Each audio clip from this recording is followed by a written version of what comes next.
Kilalanin natin si Socrates. Si Socrates ay isa sa kilalang ancient Greek philosophers. He is often remembered for his unique approach to knowledge and wisdom. Kapansin-pansin sa panahon ni Socrates ang kanyang kakaibang diskarte sa kaalaman at karunungan. At ito nga ay yung pagtatanong. He didn't leave behind any written records of his own ideas, pero ang kanyang mga teachings at philosophy ay matatagpuan sa mga sulat ng kanyang mga estudyante na sila Plato at si Xenophon.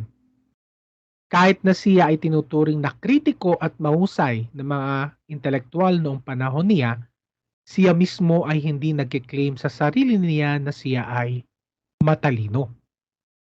Ang kanyang ama ay isang stoneman or sculptor habang ang kanyang ina ay isang midwife.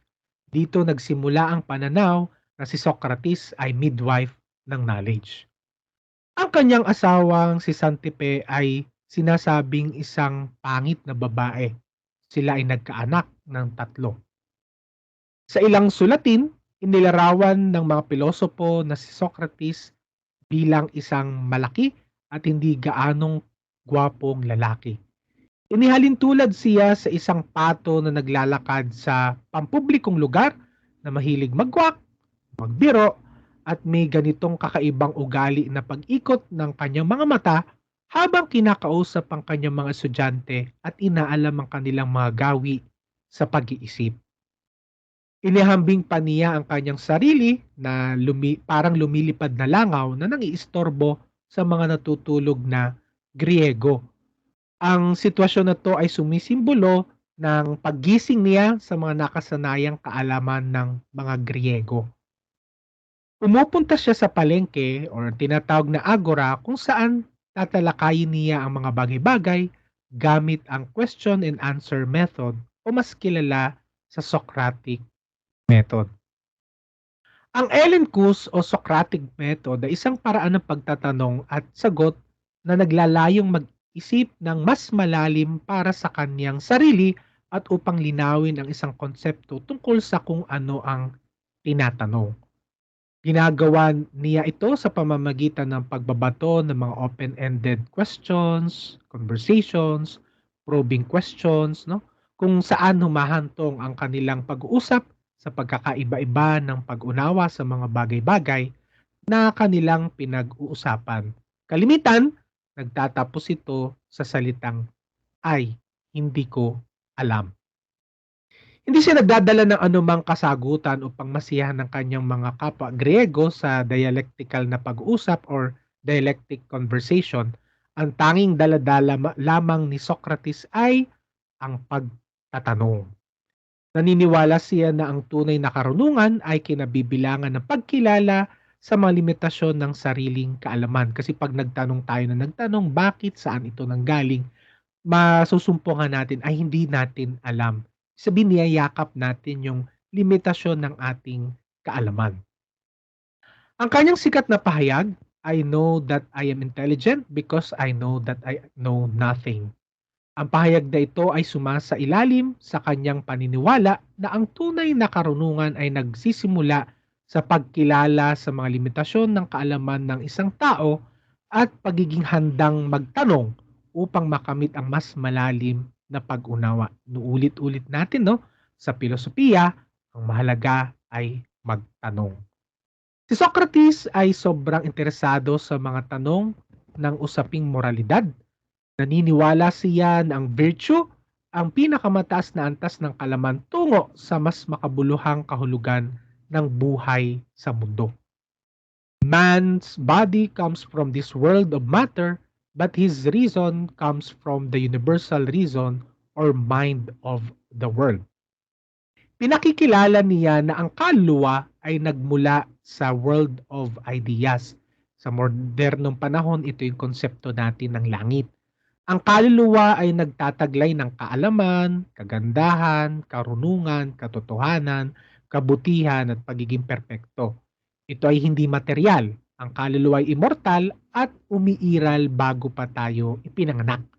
Inilad ni Socrates na ang kaluluwa ay naiba sa pisikal na katawan dahil ang katawan ay pansamantala lamang at mortal habang ang kaluluwa ay immortal. Sa pamamagitan ng pagsusuri sa sarili, o ito yung tinatawag natin sa modernong panahon na conscience, ang kaluluwa ay dapat magsikap na ipamuhay ang virtue sa mga pisikal na katawan. Idinagdag ni Socrates na ang kaluluwa ay naiba sa pisikal na katawan dahil ang katawan ay pansamantala lamang at mortal, habang ang kaluluwa ay immortal. Sa pamamagitan ng pagsusuri sa sarili, ito ay tinatawag natin na conscience sa makabagong panahon, ang kaluluwa ay dapat magsikap na ipamuhay ang virtue sa pisikal na katawan. Sa kanyang huling buhay, hindi naging masaya at komportable ang ilang tao sa Athens dahil sa kanyang matalinong paraan ng pag-iisip. Tinanong niya kung ano ang pininiwalaan ng kanilang kapwa Griego, ang kanilang mga halaga, ang kahulugan ng kanilang buhay, ang kanilang relihiyon at ang kanilang politika. Lalong lumala ang mga bagay nang siya ay arestuhin at kinakailangang humarap sa paglilitis. Inakusahan siya ng dalawang bagay. Una, kawalang galang dahil sa hindi pagsamba sa mga Diyos ng Estado at pagpapakilala ng mga bagong hindi pamilyar na paraan ng pagsamba. Pangalawa, korupsyon ng kaisipan ng mga kabataang pumupunta sa kanya. Dahil sa mga paratang na ito, napatunayang nagkasala si Socrates at nasistensyahan siya ng kamatayan. Kailangan niyang uminom ng lason bilang parusa na tinatawag na hemlock poison. Karoon ng pagkakataon si Socrates na makatakas at makaiwas sa hatol ng kamatayan, ang kanyang mga kaibigan at taga-suporta ay nag-ayos ng isang plano upang matulungan siyang tumakas sa Athens at manirahan sa malayong lugar. Gayunpaman, pinili ni Socrates na manatili sa Athens at tanggapin ang parusang kamatayan. Naniniwala siya na ang pilosopiya at katotohanan ay mas mahalaga kaysa sa kanyang sariling buhay. Nakita niya ang kanyang kamatayan bilang isang paraan ng pagtataguyod ng mga prinsipyo ng kanyang pinamuhay at tanyag niyang sinabi na an examined life is not worth living.